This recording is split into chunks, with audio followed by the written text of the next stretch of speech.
But সমস্যাটা হচ্ছে আমরাও না আমাদের প্রত্যেকের জায়গা থেকে প্রচন্ড সুবিধা পাচ্ছি, প্রচন্ড স্বার্থপর। আমরা এই দায়গুলো অন্যকে চাপিয়ে দিই। আমাকে একজন মানুষ এসে বলে সে নাকি কাজী হতে চায়, তার জন্য একটু সুপারিশ করে দিতে। আমাদেরকে এসে বলে কি উদ্ভট উদ্ভট সুপারিশ তাদের।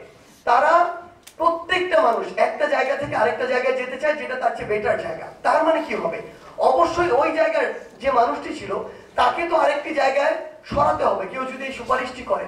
তাহলে ওই মানুষটির যদি এরকম সুপারিশ করার কেউ না থাকে, তাহলে অবশ্যই ওই মানুষটিকে যেখানে পাঠানো হবে সেটা যদি তার চেয়ে তুলনামূলক ওই জায়গা যে ওই মানুষটি যে জায়গা ডিজার্ভ করতো তার চেয়ে তুলনামূলক খারাপ হয়, তাহলে তো ওই মানুষটির সাথে ইনজাস্টিস করা হচ্ছে। আমরা আমাদের জায়গা থেকে এই জিনিসটা চিন্তা করি না। আমরা শুধু চিন্তা করি যে আমি ওই ভালো জায়গাটায় যেতে পারছি কিনা। মানে এই পুরো সময়ে আমাদের যে পথ চলা, বিভিন্ন জায়গায় দৌড়ানো, কার্যক্রম, রাজপথ, এগুলো সবচেয়ে বেশি বাধাগ্রস্ত হয়েছে এই মানুষগুলোর ব্যক্তিগত সুপারিশ দ্বারা। প্রত্যেক জায়গায় আপনি যেখানেই যান না কেন সকলেই এই জিনিসটি নিয়ে আসবে, তার এটি দরকার, এটি দরকার, এখানে প্রমোশন দরকার, এখানে ট্রান্সফার দরকার। সবার সমস্যাটাই মনে হয় এই মুহূর্তে বাংলাদেশ রাষ্ট্রটার চেয়ে গুরুত্বপূর্ণ সমস্যা। সো এই জায়গা থেকে এই অল্প ছোট্ট এই সংগ্রামের সময় আমার জায়গা থেকে আমার যেটি মনে হয়েছে, শেখ হাসিনা তো একটা ফ্যাসিস্ট রাষ্ট্র ব্যবস্থা তৈরি করেছে, কিন্তু এই ফ্যাসিস্ট রাষ্ট্র ব্যবস্থা কি অটোমেটিক চলেছে? অটোমেটিক চলেনি। আমার আপনার মতো যে মানুষগুলো এই সিস্টেমে বসেছিলাম তাদের অধিকাংশর দ্বারাই এই ফ্যাসিস্ট সিস্টেমটি পরিচালিত হয়েছে, এবং এই অধিকাংশ মানুষই নিজের জানায় কিংবা অজানায়, প্রত্যক্ষ বা পরোক্ষভাবে, সামান্য বা বৃহত্তম আকারে ফ্যাসিস্টে পরিণত হয়েছে। এবং সবচেয়ে বড় যে সমস্যাটি হচ্ছে, এই মানুষগুলো নিজেদেরকে এখন সবচেয়ে বেশি যেটি মনে করে যে পৃথিবীর সবচেয়ে বৈষম্য তার সাথে হয়েছে এবং হচ্ছে, এবং তার পৃথিবীর সবচেয়ে ভালো জায়গাটিতে যাওয়া প্রয়োজন। এবং এই যে একটি নির্দিষ্ট অথরিটি রয়েছে, নির্দিষ্ট কিছু মানদণ্ড রয়েছে, তাকে ওই ধাপগুলো পার করার, এগুলো কেউ তার জায়গা থেকে বিন্দুমাত্র চিন্তা করে না। আমি দেখেছি আপনারাও খুব হাততালি দিয়েছেন। একজন আমার কাছে কাজী নিয়োগের জন্য এসছে, সে এটা বলেছে ব্যক্তি।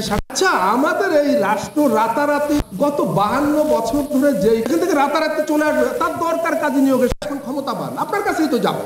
আপনি তাকে বলবেন ভাই আমরা এই সিস্টেমটা চেঞ্জ করার চেষ্টা করছি, এখন ফেয়ার ওয়েতে হবে, আপনি যথাযথ নিয়মে দরখাস্ত করেন, এখানে যাতে কোনো পক্ষপাতিত্ব না হয়, অন্যায়ভাবে যাতে আপনাকে বাদ না দেওয়া হয়, অবস্থায় রাষ্ট্র আমরা কায়েম করব। আপনি হতাশ হবেন না, আপনার কাছে মানুষ তদবির করতে আসবে, কারণ বাংলাদেশে স্বাভাবিকভাবে আইনানুগভাবে কিছু হয় না। এখন আমেরিকায় ধরেন, আমি এখন তো আপাতত আমেরিকায় থাকি, চলে আসবো যে কোনো সময়, তো ওখানে আরো পৃথিবীর আরো বহু গণতান্ত্রিক দেশে আমাদের বড় ভাই আলী রিয়াজ ভাই অনেকদিন থাকেন, সেখানে আমরা ড্রাইভার্স লাইসেন্সের জন্য বাসায় বসে অ্যাপ্লিকেশন করি, করার পরে বাসায় বসে কম্পিউটারে ছবি তোলার ব্যবস্থা আছে, পোস্ট অফিসের মাধ্যমে আমার ড্রাইভার্স লাইসেন্স পাঠিয়ে দেয়। গতকালকে আমি আর শাহেদ আমাদের এক বড় ভাইয়ের সঙ্গে কথা বলছিলাম যে একটা কোম্পানি রেজিস্ট্রেশন করা, তো বললো কোম্পানি রেজিস্ট্রেশন করতে প্রথমে আপনাকে ট্রেড লাইসেন্স নিতে হবে, আরও অনেক কাগজপত্র দিয়ে রেজিস্টার অফ জয়েন্ট স্টকে জমা দিতে হবে, সপ্তাহ 10 দিন 15 দিন লাগবে আপনার রেজিস্ট্রেশন হতে। আর আমাদের কি হয় শুনবেন, আমরা ঘরে বসে কম্পিউটারে ফর্ম ফিল আপ করে কিচ্ছু লাগে না, জমা দিয়ে 10 মিনিটের মধ্যে রেজিস্ট্রেশন হয়ে সব চলে আসে, 10 মিনিটের মধ্যে। আমার তো কারোর কাছে তদবির লাগে না। এখন ঢাকায় তো ভাই আমার জয়েন্ট স্টকের ব্রোকার ধরতে হবে, আমার লাইসেন্সের জন্য বিআরটি এর ব্রোকার ধরতে হবে, তো আপনার কাছে মানুষ আসবে না, আপনি এখন ক্ষমতার সঙ্গে আছেন, আপনারা এখন সরকার চালাচ্ছেন। সুতরাং প্রশ্ন আমরা করবো, আপনারা জবাব দিবেন। আপনারা এরকম হার্শ রেটরিক দিলে আমরা হতাশ হই।